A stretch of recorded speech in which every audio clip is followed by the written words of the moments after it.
Hello friends, कैसे हो आप लोग। स्वागत है आपका अपना चैनल गैंग सुपर स्टडीपुर में। आइए कुछ स्टडी पंथी करते हैं। मैं मुरारी कुमार पांडे आज आपके बीच है जो कुछ लेटेस्ट अपडेट लेकर आया हूँ। जैसा कि आज हमारे आरबीआई गवर्नर शक्तिकांत दास जी ने है जो प्रेस कॉन्फ्रेंसिंग के जरिए है जो एक अनाउंसमेंट किया, जिसके अंतर्गत क्या था, उसमें है जो उन्होंने रेपो रेट में कटौती की। जैसा कि पहले जो आपका रेपो रेट था 4.40%, उस चीज को घटा करके अब 4% कर दिया गया है। फिर साथ ही है जो रिवर्स रेपो रेट में भी है जो कटौती की, जो आपका 3.75% था उस चीज को रिड्यूस करके कितना किया गया 3.5%। ठीक है, और उसी तरह से एक और पॉइंट है उसके अंदर है जो उन्होंने मॉनिटेरियम की बात की। एमपीसी मॉनिटेरियम पॉलिसी कमेटी के थ्रू बैठक के दौरान उन्होंने उनसे डिस्कशन करके है जो एक निर्णय लिया, जिसके अंतर्गत उन्होंने जो 3 महीने का मॉनिटेरियम रखा गया था उसको बढ़ा करके जो 6 महीने कर दिया गया। ये मॉनिटरिंग किस बात कर रहा है, जो आपको 12 मई को आपके हमारे प्रधानमंत्री जी ने है जो 20 लाख करोड़ आर्थिक पैकेज का अनाउंसमेंट किया था, जिसके अंदर मॉनिटेरियम वगैरह की बात है जो हमने आपके बीच डिस्कस भी किया था। एमएसएमई वगैरह जो लोन वगैरह प्रोवाइड करवाई जाएगी उसके अंदर मॉनिटरिंग की बात की थी। तो उस चीज को बढ़ा करके 3 महीने से क्या कर दिया गया, 6 महीने कर दिया गया है। ठीक है फ्रेंड्स, तो ये है जो बात है, आज का अनाउंसमेंट है। ये आपके आने वाले टाइम में करंट अफेयर का क्वेश्चन भी होगा कि रेपो रेट में क्या चेंज हुई, क्योंकि हाल ही में जो आपका मार्च में भी रेपो रेट में चेंज लाया गया था। देखा गया था कोरोना पैंडेमिक को देखते हुए जो 4.90 पहले परसेंट था उस इसको घटा करके 4.40% कर दिया गया था। ठीक है, उसी तरीके से है जो अब दोबारा इसमें चेंजेस लाया गया, क्योंकि जिस तरीके से इकोनॉमिक कंडीशन में जो गिरावट आई है उस चीज को देखते हुए है जो लोगों में आर्थिक सुधार हो, उस चीज के लिए जो गवर्नर जी ने, हमारे आरबीआई गवर्नर ने एक निर्णय लिया। ठीक है, जिसके अंतर्गत है जो ये सारे चेंजेस किए गए। अब बात करते हैं फ्रेंड्स रिवर्स रेपो रेट। ये कुछ लोगों को यूनिक नया नया वर्ड्स लग रहा होगा, हाँ, और कई लोगों को समझ में भी नहीं आया होगा, क्योंकि मैं जैसा लगता है 20 लाख करोड़ पैकेज में भी बात हुआ था, तो कुछ टर्म्स ऐसे होते हैं जो आपको लिए कॉमन नहीं है, आप नहीं जानते उस चीज को। सिंपल सी बात है, क्योंकि सबके पास सब चीजों की नॉलेज नहीं होती है ना।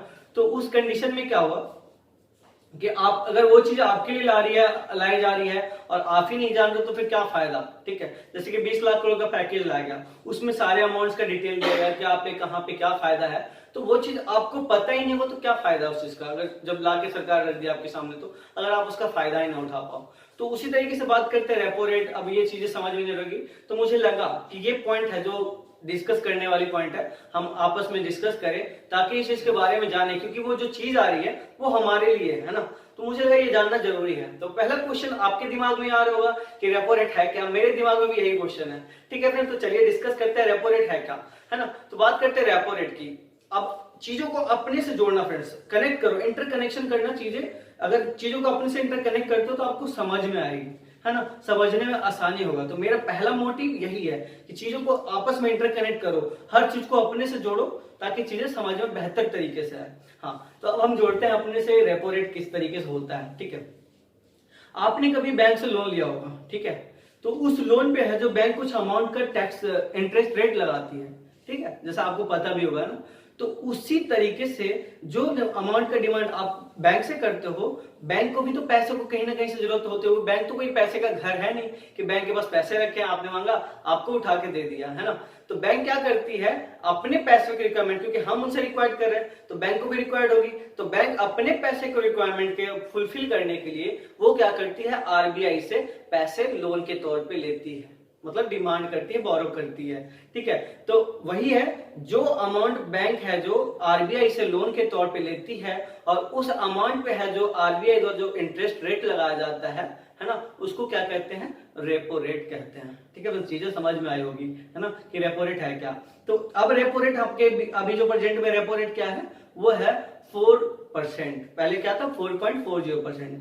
हाँ, आपके दिमाग में एक और क्वेश्चन होगा, यार रेपो रेट तो चलो ठीक है जान गए, लेकिन रेपो रेट जानने से क्या फायदा, हमें क्या फायदा होता है। तो ऑब्वियसली फ्रेंड्स आप ही को फायदा होगा, क्योंकि चीजें एक दूसरे से जुड़ी होती है। अगर ऊपर फायदा है तो नीचे भी फायदा होगा, तभी ऊपर फायदा होता है। अगर नीचे का फायदा हो तो ऊपर को भी फायदा होगा। तो चीजें जुड़ी होती है। तो चलिए समझते हैं कि किस तरीके से उसका फायदा हमें मिलेगा। हाँ, तो बात करते हैं, आपको अमाउंट की जरूरत थी लोन की, आपने क्या किया, बैंक से अमाउंट लोन मांगा। अब बैंक ने क्या किया, आरबीआई से लिया। ठीक है, अब आरबीआई है जो उस पर 4% का अब रेपो रेट लगाएगा। ठीक है, अभी वर्तमान में 4% रेपो रेट लगाएगा। ठीक है। तो अब बैंक क्या करेगा, उसमें 2% बढ़ावा करके अपना मुनाफा करके 2% का मुनाफा करके अब आपको देगा। तो कितना हो गया 6%। ठीक है। तो आपको कितना लोन पे कितना पैसा देना पड़ रहा है, 6% देना पड़ रहा है। ठीक है। तो उसी तरीके से अगर बैंक रेपो रेट अगर ज्यादा रखता आरबीआई 6% रखता है या 5%, जैसे पहले 4.9 जो था वो रहता, तो बैंक क्या करती, उस चीज को बढ़ा करके जैसे आपको 6 दे रही है तो वहां पे क्या होता, आपको इंटरेस्ट रेट कितना देना पड़ता, 7% देना पड़ता, क्योंकि बैंक तो खुद 5% पे ले रही है ना। तो ये चीजें जुड़ी, तो घाटा अगर ज्यादा होता तो घाटा किसको होता, अपने को होता है ना।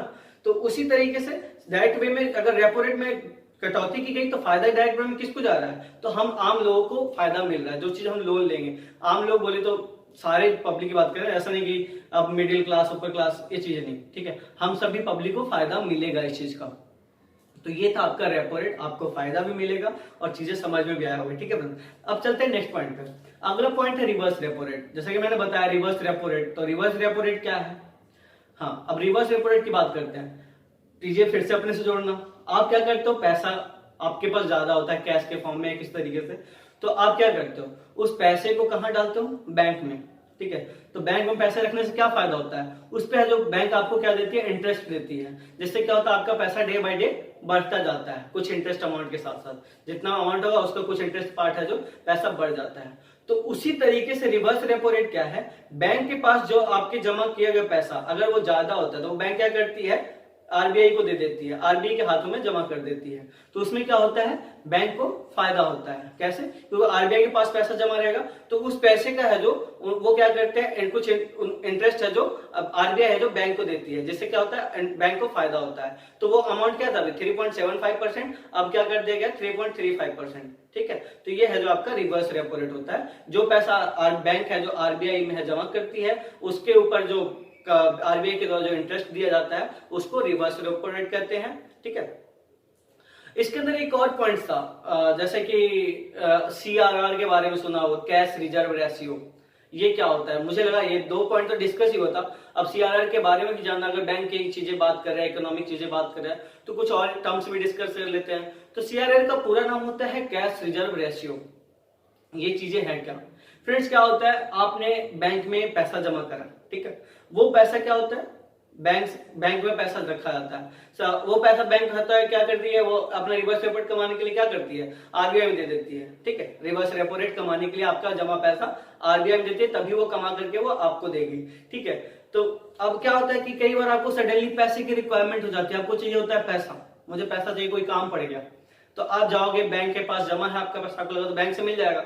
अब मान लो अगर बैंक के पास पैसा ही नहीं हो तो कहां से देगी पैसा, ठीक है, क्योंकि वो तो सारा पैसा तो आरबीआई को, तो अब सडनली तो आरबीआई से पैसा आपको मंगा के दे नहीं सकती है।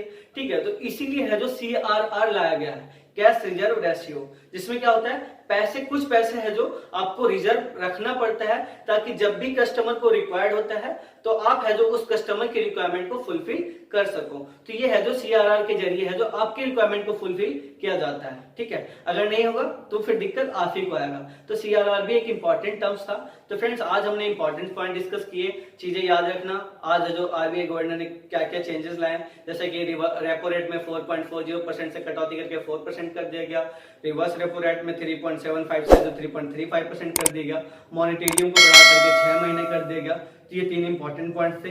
ठीक है। ये चीजें है जो डिस्कस हुई है ना, तो याद रखना फ्रेंड्स। हाँ, एक और इंपॉर्टेंट क्वेश्चन आपका अगर नहीं पता तो मैं बता दूं, हमारे आरबीआई गवर्नर कौन है, शक्तिकांत दास। तो ठीक है फ्रेंड्स, आज का ये सारे इंपॉर्टेंट टॉपिक था, मुझे लगा कि जानना जरूरी है। अब जान के लगा कि हाँ ये चीजें वाकई में इंटरेस्टिंग चीज है, क्योंकि आपको भी न्यूज वगैरह में सुनने को मिलता ही होगा। तो ठीक है फ्रेंड्स, उम्मीद है कि आपको चीजें अच्छे से समझ में आ गई। कहीं तक ये इस रिगार्डिंग किसी भी तरह का प्रॉब्लम हो, मैसेज करें, कमेंट करें, हम आपको समझाएंगे उस चीज के बारे में, उसका सॉल्यूशन देंगे और चीजों को और भी डिटेल से आपके बीच लाके समझाएंगे, रखेंगे। ठीक है फ्रेंड्स। तो ओके फ्रेंड्स, ध्यान रखना अपना, बाय बाय, टेक केयर, मिलते हैं फ्रेंड्स नेक्स्ट वीडियो में।